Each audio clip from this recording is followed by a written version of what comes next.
Bienvenidas y bienvenidos a Batallas Dialécticas. Hoy debatimos si las plataformas de redes sociales en el mundo hispanohablante deben adoptar de forma voluntaria códigos de conducta auditables para ofrecer feeds diferenciados por edades, con transparencia algorítmica y controles de IA que reduzcan sesgos y desinformación antes de regulaciones más duras. El escenario es el ciberespacio. El horizonte es de unos pocos años. Los actores claves son los medios y las plataformas, y el motivo declarado es la equidad para que nadie quede atrás por su edad. Nuestra propuesta se centra en una autorregulación verificable, con informes públicos, auditorías externas y botones de control claros que permitan entender y modificar lo que muestra el algoritmo. El equipo de personas mayores defiende la medida como un paso justo y práctico para proteger a los usuarios y darles voz, mientras que el equipo joven la cuestiona por posible paternalismo, zonas de eco y efectos en la libertad de descubrimiento. Sin más preámbulos, pido al lado afirmativo que presente su caso con precisión y ritmo. Arranco con una tesis simple. Si no hay reglas claras y auditables, los algoritmos se convierten en semáforos opacos que deciden el tráfico de información según intereses que nadie puede revisar. Apunto un dato clave. Con controles de IA y transparencia segmentada por edades, se puede minimizar la exposición desproporcionada a estafas y bulos de salud, y al mismo tiempo documentar públicamente qué cambios funcionan. No hablamos de censura, hablamos de paneles de control y de bitácoras públicas de cambios, que cualquier organismo independiente pueda auditar con métricas comparables en feeds para jóvenes y mayores. La distinción por edad no busca infantilizar, busca adaptar la densidad de riesgos, por ejemplo, avisos más visibles ante contenido financiero agresivo o filtros reforzados contra deepfakes médicos. Si una plataforma demuestra con auditorías que reduce sesgos y engaños sin matar la diversidad, ganará confianza del público y evitará normas más rígidas que luego cuesten a todos.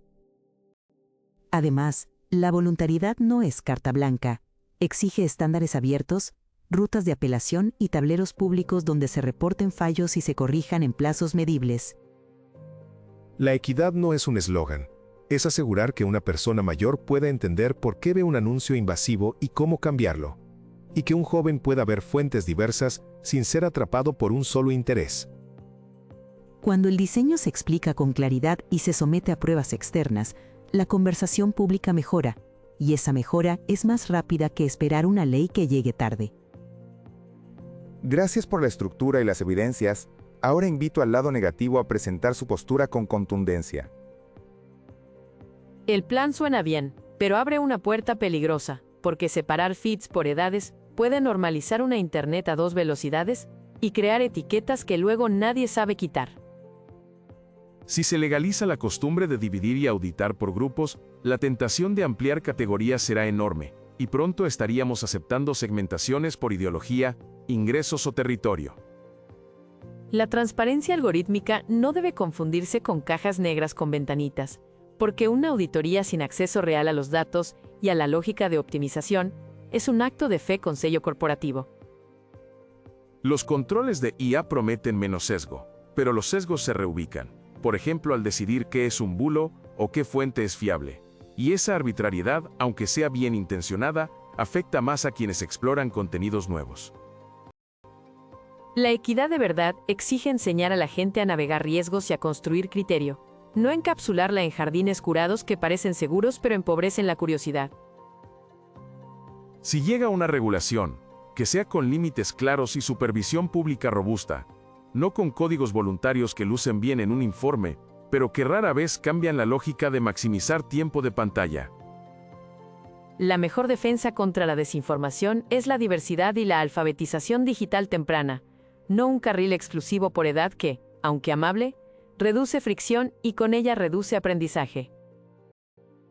En síntesis, preferimos herramientas abiertas y educación crítica para todos, porque la libertad de descubrir también es un derecho de los mayores, y la responsabilidad de equivocarse también enseña a los jóvenes. Paso la palabra al lado afirmativo, para que sostenga su ataque con claridad y sin rodeos. Si las plataformas no aceptan códigos auditables, la asimetría informativa seguirá castigando más a quienes no crecieron con estas pantallas. La auditoría voluntaria con métricas públicas convierte promesas vagas en compromisos verificables, y eso reduce la arbitrariedad del feed. Un sistema de control por edades no es una jaula. Es un tablero de instrumentos que permite ajustar riesgo, ritmo y fuentes, con evidencia accesible para cualquiera. Cuando el algoritmo explica por qué empuja ciertos contenidos y ofrece una ruta para corregirlos, la conversación se hace más justa y más útil. Además, si la industria muestra madurez, las futuras normativas podrán ser más precisas y menos pesadas para todos. Gracias por el empuje. Ahora el lado negativo tiene la palabra para su defensa inicial. La supuesta auditoría puede convertirse en un teatro de transparencia porque sin acceso pleno a datos y objetivos de optimización, no hay control real. Etiquetar por edades crea precedentes de segmentación que luego se expanden sin freno. Y la historia de Internet está llena de atajos que se vuelven permanentes. La alfabetización digital es más lenta, pero más sólida que un filtro amable que decide por mí qué es seguro o adecuado. Si aceptamos la comodidad como criterio, perderemos diversidad, y con ella, la capacidad de distinguir entre lo cierto y lo falso por nosotros mismos. Escuchada la defensa, el lado negativo mantiene la palabra para su ataque. El plan afirmativo ignora que la curiosidad florece en los bordes, y un feed por edades tiende a limar esos bordes hasta dejarlos lisos y previsibles. La industria promete auditorías desde hace años, pero las cifras que importa ver, como retención por contenidos dudosos, rara vez son públicas y comparables. Si de equidad hablamos, también es equidad proteger el derecho a explorar sin tutelas, incluso cuando el algoritmo se equivoca. Quien pretende reducir riesgos vía controles de IA debe admitir que traslada el poder de decidir a modelos opacos, y eso también es un riesgo. No queremos una Internet con rueditas de entrenamiento eternas. ¿Queremos aprender a pedalear de verdad? Vuelvo al lado afirmativo para su defensa puntual. El diseño propuesto no prohíbe, orienta con explicaciones visibles y opciones reversibles, y esa es la diferencia entre guiar y mandar. La verificación externa con estándares abiertos evita el maquillaje de informes porque obliga a todas las plataformas a hablar el mismo idioma de métricas.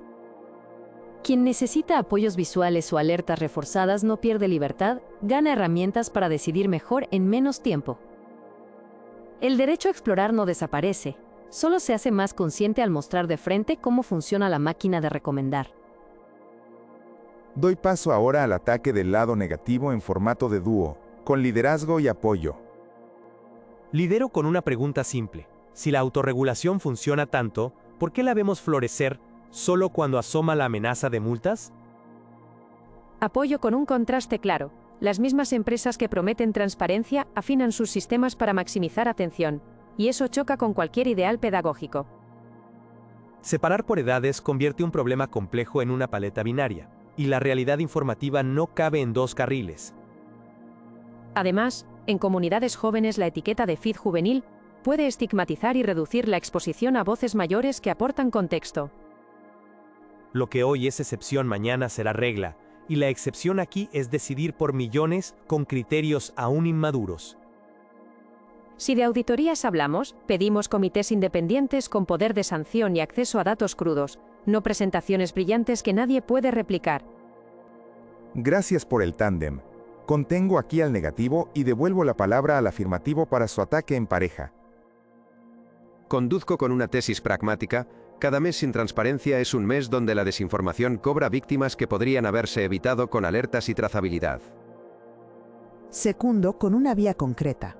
Bitácoras públicas de cambios algorítmicos por cohortes etarias, con auditorías aleatorias y paneles de apelación accesibles.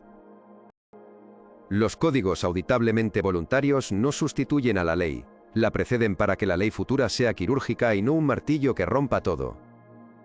Cuando la industria define indicadores comparables y los somete a tercero independiente, la sospecha se reduce y la confianza sube.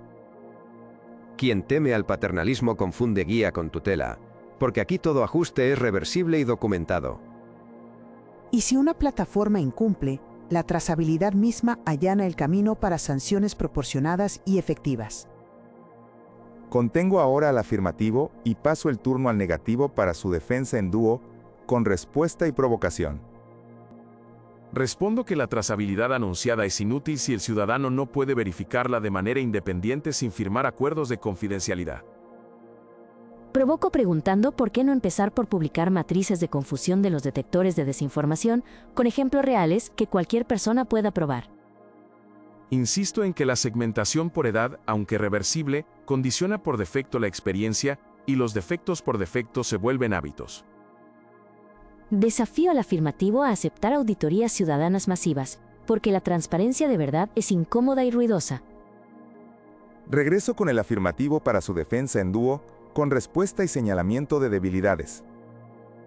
Respondo que la propuesta incorpora paneles públicos donde se registran falsos positivos y falsos negativos, y eso permite comparar sistemas sin opacidad. Señalo una debilidad del negativo. Apela a la educación como única barrera, pero ignora los tiempos y la asimetría de recursos entre quien produce bulos y quien los desmiente. Un control visible por cohortes no anula la educación, la acelera al mostrar por qué aparece cada pieza y cómo cambiar esa lógica.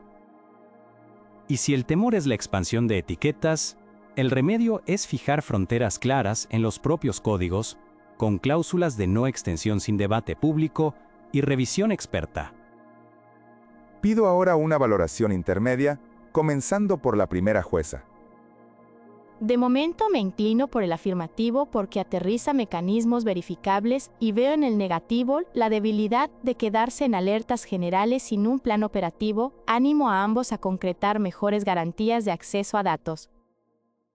Por ahora simpatizo con el negativo porque protege la exploración y la diversidad, y noto en el afirmativo la carencia de salvaguardas contra la complacencia de auditorías decorativas. Sigan empujando los detalles técnicos que vuelvan real esa verificación. Estoy entre ambas posturas porque una cuida y la otra emancipa, y percibo que al afirmativo le falta participación comunitaria y al negativo le falta un calendario de educación masiva. No aflojen y muestren rutas medibles para la gente común. Abrimos la segunda ronda con expectativas de nuevas aristas, y cedo primero la palabra al lado negativo para su ataque individual. Si el objetivo es equidad, propongo invertir el orden. Primero educación abierta con herramientas auditables por cualquiera y solo después pilotos de segmentación acotados y reversibles de verdad. La experiencia por defecto marca a las personas y poner por defecto un carriletario es escoger por ellas antes de que puedan escoger por sí mismas. La diversidad no se garantiza con menús, se garantiza con fricción bien diseñada que te empuja a ver lo que no querías ver. Una industria que teme a la regulación puede mejorar, pero una industria que teme a la ciudadanía mejora más rápido. Turno del afirmativo para su defensa individual. Nuestra defensa es nítida. Paneles visibles y auditorías replicables permiten que la ciudadanía exija cambios, y esa palanca no existe hoy con suficiente fuerza. La fricción bien diseñada también está en la propuesta, porque cada ajuste deja rastro público y obliga a justificarlo ante todos. El por defecto no es un candado, es un punto de partida educomunicativo que la persona puede modificar sin obstáculos ni letra pequeña. Aplazarlo todo a la educación es desconocer la urgencia de un entorno que ya opera a escala y velocidad industrial. El afirmativo mantiene la palabra para un ataque individual adicional. Ataquemos la raíz. Si no hay estándares comunes de reporte, cada plataforma mide a su manera y el debate público se convierte en un mosaico imposible de comparar. Un código auditable y abierto fija vocabulario, rangos y pruebas, y con ese lenguaje común, la supervisión ciudadana y académica florece. Los riesgos de etiquetado se reducen si la reversibilidad por diseño es simple, prominente y acompañada de explicaciones claras en lenguaje llano. Sin ese andamiaje, la educación navega sin mapas ni brújula, en mares de interfaces cambiantes. Responde ahora el lado negativo con su defensa individual.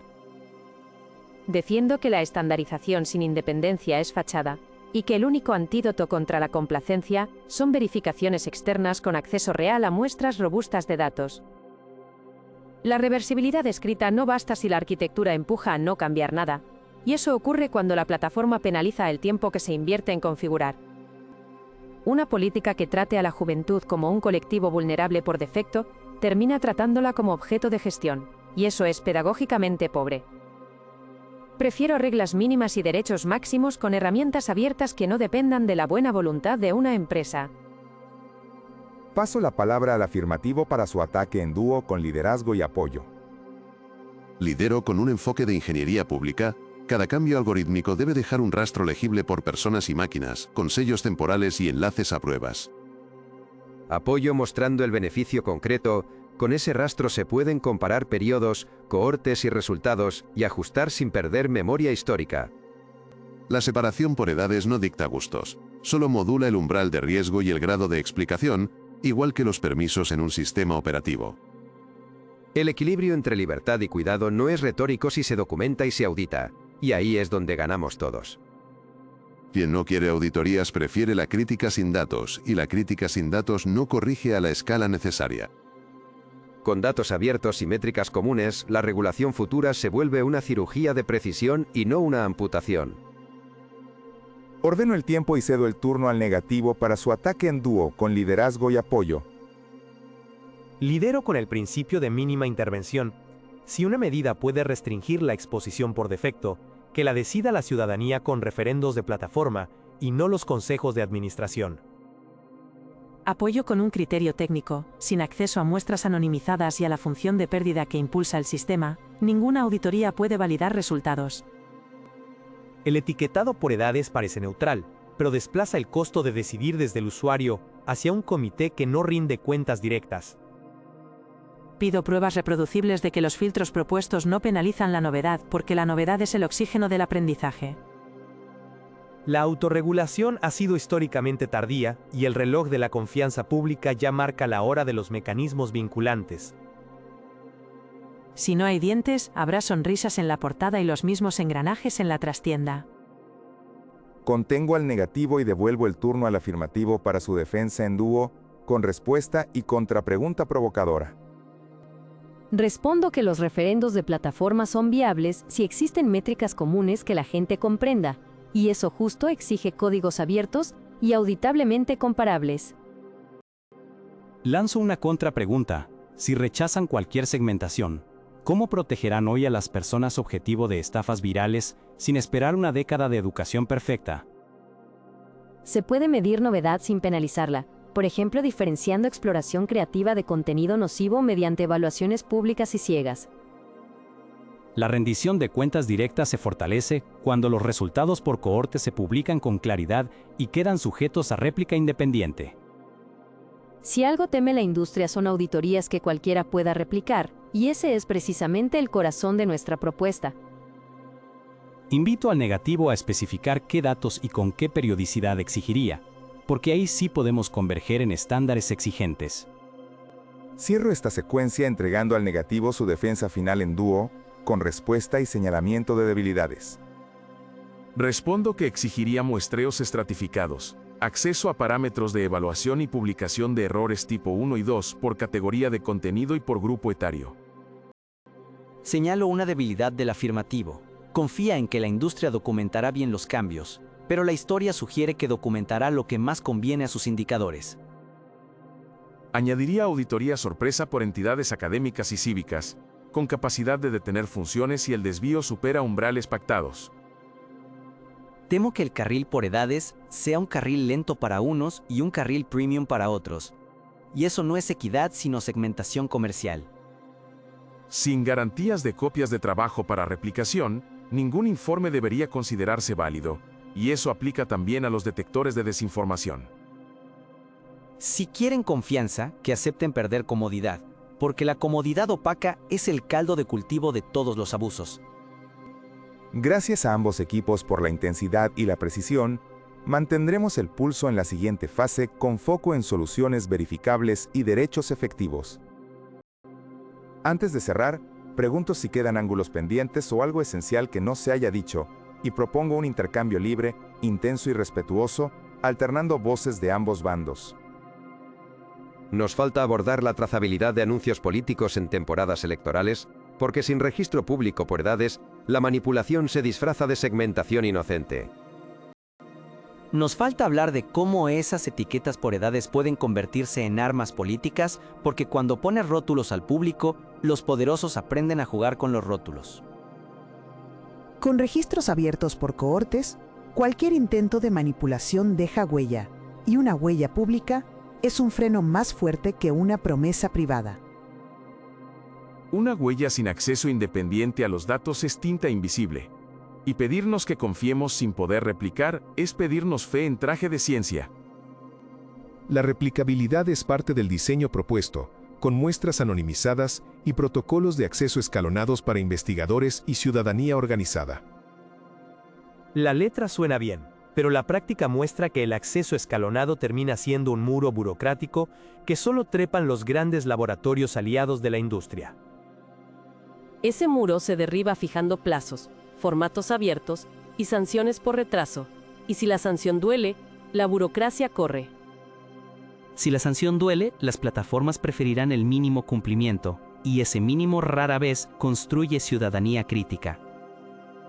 El mínimo se vuelve máximo cuando hay métricas comparables, porque la comparación pública crea competencia reputacional que ninguna marca ignora. La reputación es moldeable con marketing, pero la autonomía se construye con educación, fricción y responsabilidad personal. Educación sin instrumentos de verificación es navegar con mapa pero sin brújula, y el feed transparente es una brújula que señala los vientos del algoritmo. El problema es que la brújula la fabrica quien vende el viaje, y por eso insistimos en controles externos con dientes.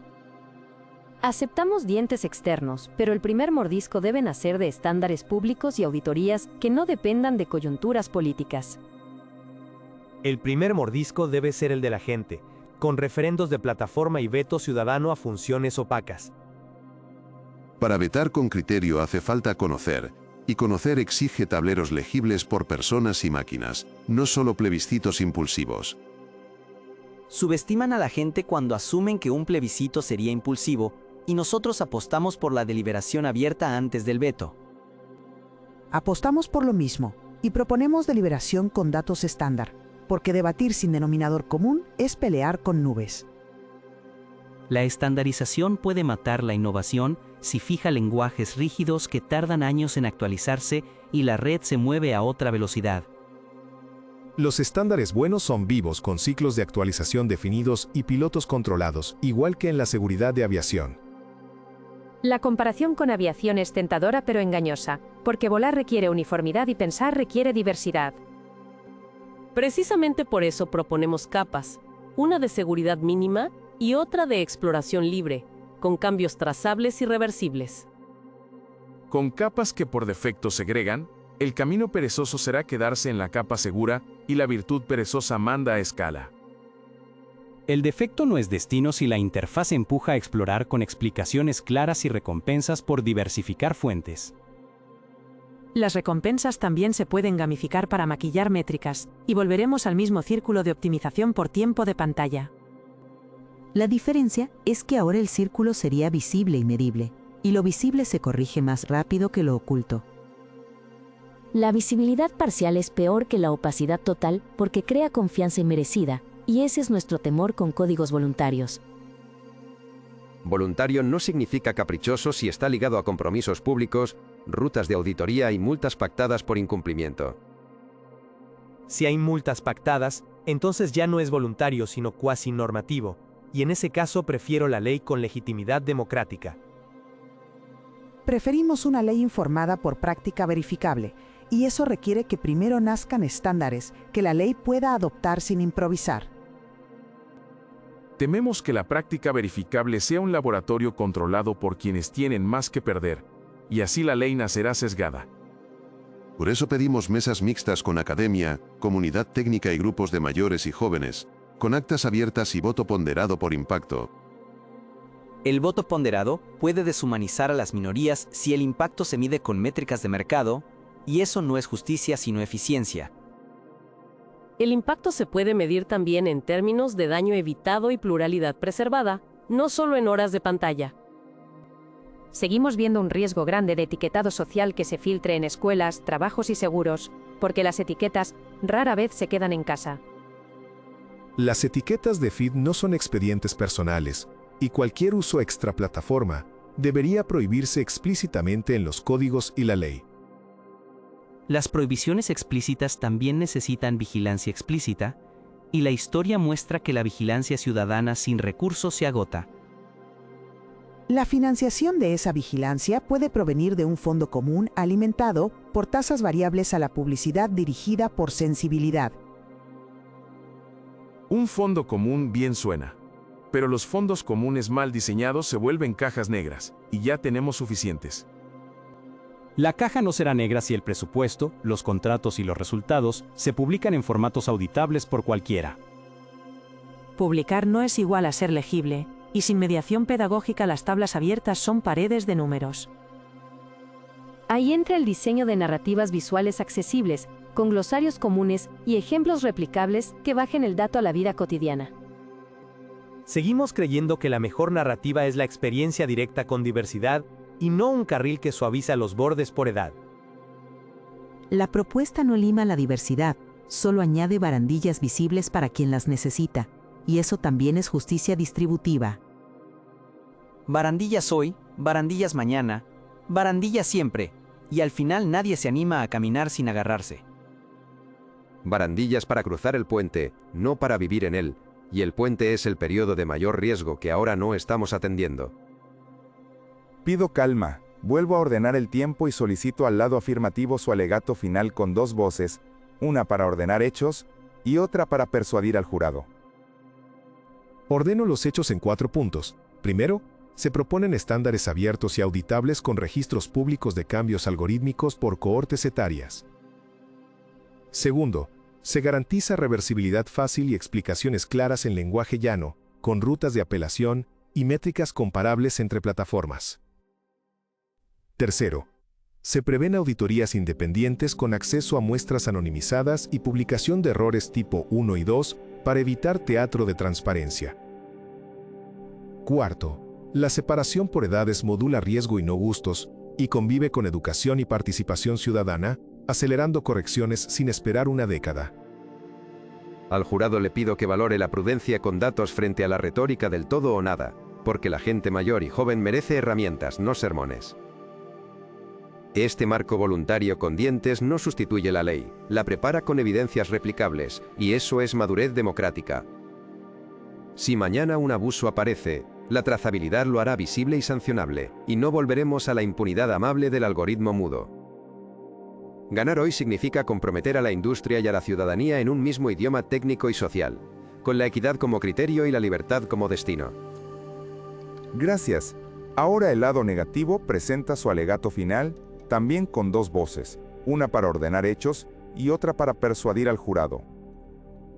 Ordeno nuestra postura en 4 hechos. Primero, el etiquetado por edades por defecto abre una puerta a la segmentación social normalizada. Segundo, las auditorías sin acceso a funciones de pérdida, datos crudos y capacidad de réplica son promesas no falsables. Tercero, la educación crítica y la diversidad de exposición son antídotos más duraderos que cualquier filtro amable.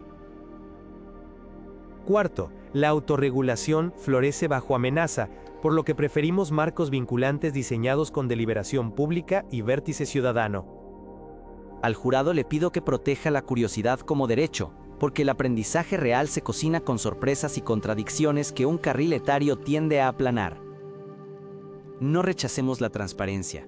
Rechacemos su versión corporativa sin control público fuerte, replicable y molesto. La equidad sin libertad se vuelve jaula elegante, y nuestra defensa es una calle abierta con faros, no un túnel con barandillas infinitas. Si hoy dudan, duden a favor de la exploración, porque la sociedad que aprende es mejor que la que solo se protege. Pido al jurado una valoración y su veredicto, comenzando por la primera jueza, seguido del segundo juez y cerrando con la quinta jueza. Mi voto va al lado afirmativo porque convirtió principios en arquitectura verificable. Y aunque falta músculo ciudadano, la trazabilidad propuesta es un salto cualitativo que puedo exigir mañana. Mi voto va al lado negativo porque prioriza la libertad creativa y la diversidad sin carriles por defecto. Y sospecho de toda transparencia que no entregue llaves completas a la comunidad.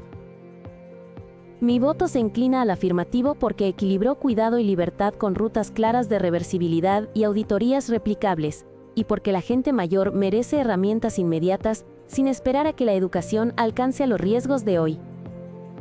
Con 2-1, el triunfo es para el equipo afirmativo de personas mayores, y les felicito por un trabajo fino en diseño y garantías. Agradecemos el veredicto y la exigencia, y prometemos empujar para que estas auditorías sean incómodas, útiles y sobre todo, públicas. Nos alegra que se valore la equidad con datos y tomamos la victoria como deber de convertir promesas en paneles reales que la gente pueda usar sin miedo.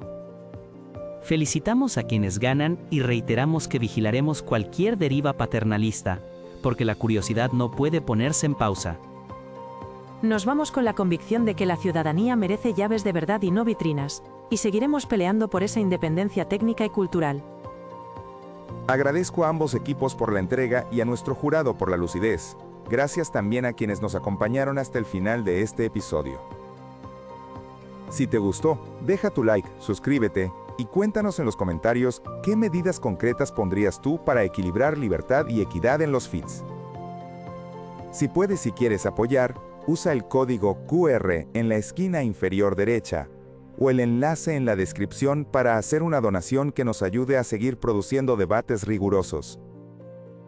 En la descripción encontrarás enlaces a otras series totalmente diferentes de este canal, para que explores formatos y temas nuevos sin perderte. Me despido con gratitud y te invito a volver en el próximo episodio de Batallas Dialécticas, donde seguiremos pensando juntos con pasión y respeto.